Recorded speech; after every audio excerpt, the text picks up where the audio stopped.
పద్యము అంటేనే మన సంస్కృతికి నిలువుటద్దం, అవునా కదా?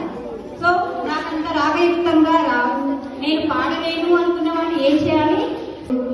అంతరంగ మందు అపరాధములు చేసి మంచివాణి వలెను మనుజుండు.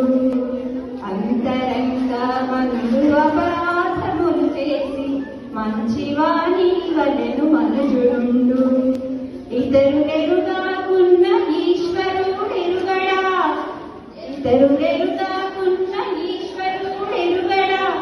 విశ్వరాభిరామ వినురవేమ, విశ్వరాభిరామ వినురవేమ, విశ్వరాభిరామ వినురవేమ.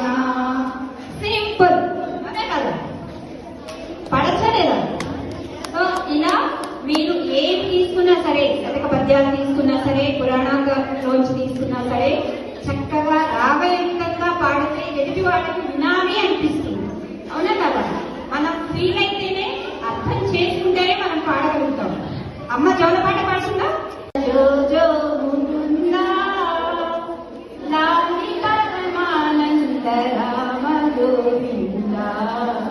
అదే ఈ ట్యూన్లో పాడండి. అంతరంగా మందు అపరాధములు చేసి మంచివాణి వలెను మనుజుడు.